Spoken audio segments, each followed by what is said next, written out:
parishes are territorial. So if somebody says, comes to the hospital and says they're Catholic, and you say, what parish are they in? They say, I don't know. You say, well, where do you live? And they give you the address, and well, you fall in the Holy Soul Parish. And so it becomes the responsibility of that pastor, unless the person takes the initiative to register in another parish. But the default position is that there's territorial boundaries, and that's your parish. Okay? So the church is organized. So every square inch of land in Arkansas is inside some parish. Okay, and so it's all, the state is divided. Yes. That brings apart another question. So to different parish, once you become a Catholic, are you allowed to go to different parishes to visit those churches? Yes, you are. But one consequence of having parishes with territorial boundaries and all that is that, you'll notice most Protestant churches are gathered communities.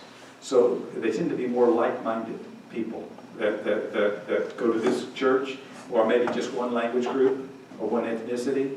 They're gathered churches. Okay? And people come from anywhere. They don't have boundaries. It's what, but the Catholic Church is territorial, meaning that everybody in the boundaries of that parish are parishioners. And so in Arkansas, we've got 34 parishes that have got a mass in 2 languages, because everybody in the parish is part of the parish. Well, what if they don't like the parish? Well, they probably are in the majority, but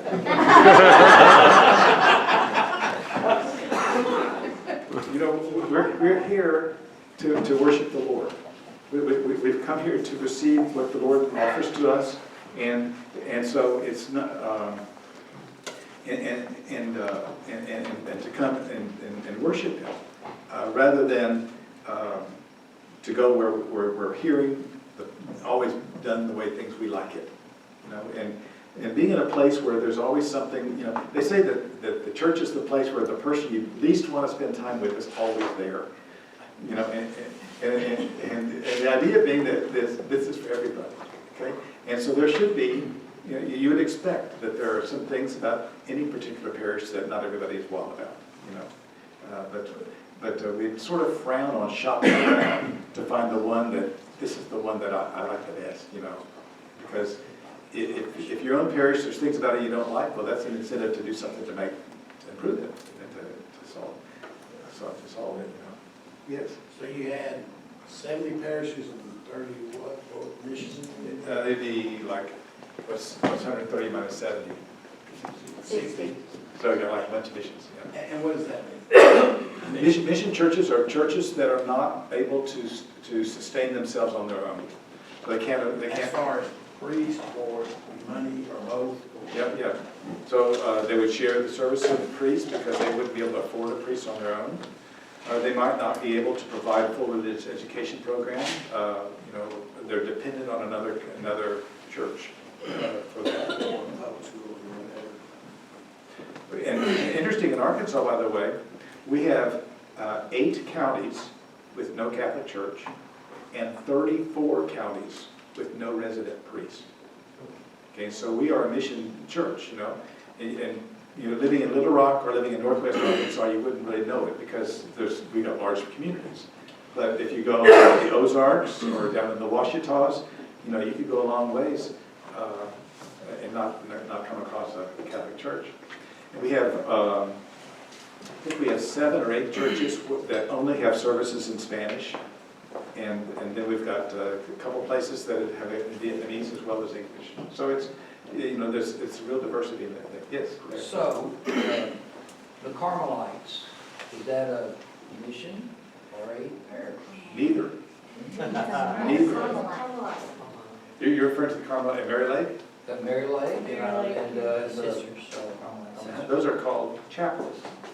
Chapel. And a chapel does not have a stable community. You could have a chapel in your home. So it's But the priests go there. Mm-hmm. Yeah, they are a religious order, and so the religious orders have their own convent and their own place, and they can worship there. And the Carmelite priests in Carmelite facilities can do everything. Okay, and like Subiaco then, that's. Subiaco, the Benedictine monks, same thing there. Same But when the thing. Subiaco monks are doing something in Paris, Arkansas, then they have to have my permission. But on the grounds of their monastery, they are independent. All right, so just go back to another question. So like Hebrews 3:4, they got a permit. Was that a mission? Yeah. In that their parish? That's right. It was a mission of Circe. And, Of Circe, that's right. That's where it came from. but now it's independent, and it would be one of our smallest independent parishes. You know, yes? So, that Carmelite thing made a perfect segue to a question that my wife and I have been wondering about for a while.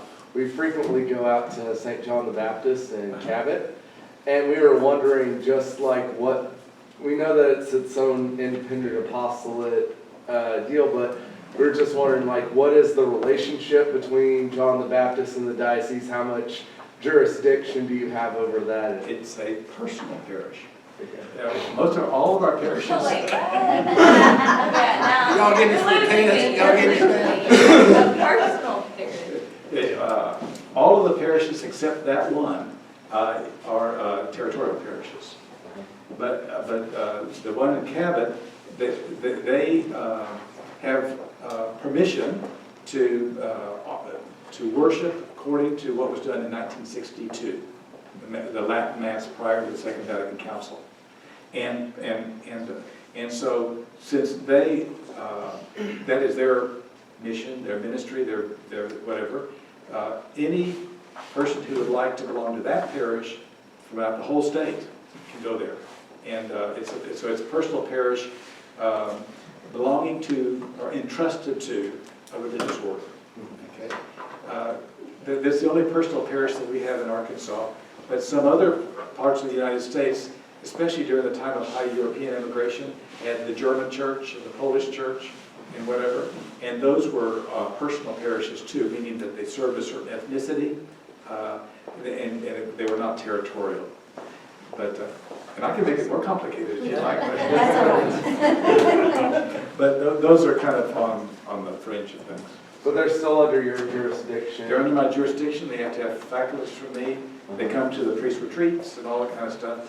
They're legit, you know. Yeah. Okay. Yes. Can I say something a bit off topic real quick? Of course. So about like the cardinals being male and stuff. Facebook. So about cardinals being males have to be male and stuff. Facebook, it lets you pick 58 genders. So the rest of the world is moving forward, like accepting all humans equally, but the church is still sticking with you have to be a man to be able to do this and that. That's right. Why? Why? Well, first of all, there are only two genders. So Facebook's got it wrong. There are 58. I'm sorry? There are plenty of different genders besides men and women, like maybe not physically, but like you can identify as different genders. Yeah, that's right. And I could decide that I think I'm going to be Polish today. You know, you know, who we are is given to us by God. It's not something that we choose. Okay, and God created two I see it from that. genders, and so I do not accept those who think there's 2,000 different genders. Nor does the Pope. Right? He calls that gender ideology. So. Okay, you probably are wondering about the Pope, right? The Pope is the Bishop of Rome.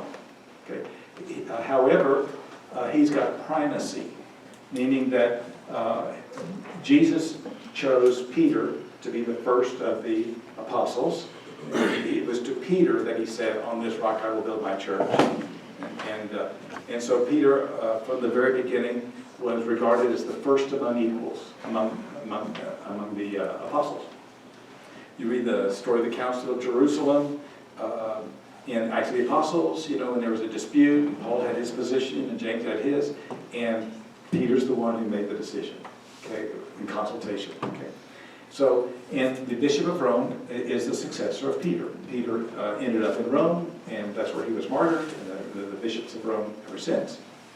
And so the Petrine role has been exercised in various ways over the course of 2,000 years, and it continually evolves. And it's continuing to evolve. And Pope Francis has a vision for a more pastoral and more missionary approach to how he exercises his role as Pope. They say that Pope Francis, Pope Benedict, Pope John Paul II, and Pope Benedict gave us great instructions, teachings about where the church needs to go, and then Pope Francis says, okay, let's go do it then. So it's a more pastoral approach that he takes. And so, the Pope is the Bishop of Rome. I am answerable to him in that role, okay? In fact, we have our ad limina visits every so often. They're supposed to be every 5 years, but when there's a papal election, then it resets the clock. So I'll be going in January with the bishops of our region. Our region is the Church of the United States. In addition to being provinces, the provinces are grouped into regions. And our region is Texas, Oklahoma, and Arkansas. So it's 3 provinces form one region. We'll be going together in January to the Pope. And we give an accounting to the Pope of the state of the diocese, and he would have things to share with us as well. Yes? Okay, I have 2 questions. So my first question is, can you just call the Pope at any time? And my second question is, when you do go to this meeting, are you gonna like take a selfie or something, or is it like strictly business? Okay, the first one is, I know the answer to it from Pope Benedict's time because I was on a ad limina then. And that is, in that particular one, he meant by provinces. Pope Francis meets by regions. So there's just so many dioceses. So we sat around the table with Pope Benedict. There were the 2 bishops from Oklahoma and myself. And each of us had a topic to present about what's going on in our diocese. And Pope Benedict conversed with us about that for about, I would say, 15 minutes after we did our presentations. And then we got up, and then he pushed a button on the thing, and these guys come in with these cameras, and then stood there and took a picture with them. And, I started to go like that. I thought, I better not do that. And so, anyway, got a picture taken with them and by these people, and then they gave us a card and told us where we go get the picture if we want to pay for it. Get the picture. Does he converse in English or Italian? What do you else? Pope, with Pope Francis, it'd be Spanish, I'm sure. All the bishops of Texas and Oklahoma know Spanish because it's majority of the Catholics. But with Pope Benedict, I think we used English because he spoke English real well. So, Yes. so if I have a problem, just hypothetically saying, if I have a problem with you and I try to get in contact with the Archbishop, well, eventually, could I get in contact with Rome, or is Rome kind of like shut off? You can write to Rome, and there'll be somebody in Rome that will look at your letter and write you a letter back. But the papal nuncio, if there's a serious complaint to be lodged, bring it to the Archbishop and send a copy to the nuncio. The Archbishop himself is obligated to inform the nuncio. What's that? The nuncio would be the papal ambassador to the United States. Oh, okay. And unlike most ambassadors that are ambassadors from one country's government to another country's government, the reason it's a nuncio, not an ambassador, is he is the representative of the Pope dealing both with the United States government and with the bishops of the United States. Okay. And so he's got a double role there. And so like next week, I'll be in Baltimore for the USCCB meeting. Even though President Trump doesn't like Baltimore, we're I going got to excited, Baltimore. that's where I'm from. You're from Baltimore? Yeah. Okay. It's for the USCCB meeting, and the nuncio will be there, and he'll bring have a message for us, and we'll send a message back to the Pope, and he'll sit in the meetings and just to observe what's going on, and then I guess he'll let the Pope know what he thinks. But it's a nice relationship. Yes. I know this might be a silly question, but since other priests have to contact you to preach, would the Pope have to contact you to preach in the state, this No, in diocese? fact, no bishop does. However, it's uncourteous not to contact the local bishop. Yeah, I would think so. But in terms of when I go to another diocese, like I go to Oklahoma, of course they give me blank thing because I'm from there, but you know, if Father Marconi were to go to some other diocese, I write a letter and I sign it saying he's a good guy, you know, you don't have to worry about him. And if I were to go to another diocese, I would be writing my own letter, you know, write a letter and Yeah. signing it, yeah, I'm a good guy, trust me. So bishops don't do that. Yeah. And of course, the Pope comes with a lot of advance warning, so. Yeah, I would think. Yes. So, you mentioned, you know, a priest kind of goes off the rails being removed from ministry. So just in a kind of theoretical way, say if the Holy Father were to go off the rails, maybe he becomes a bit senile or something like that and starts saying things that go directly against the deposit of the faith. What happens in that situation? Well, there is a provision, and I Okay. think it was either Pope John Paul II or Pope Benedict, provision for how a pope could be declared incompetent. And, you know, like, and it could be, you know, he's a persistent vegetative state. You know, it could be a lot of things that he might be in. But there's a procedure for that.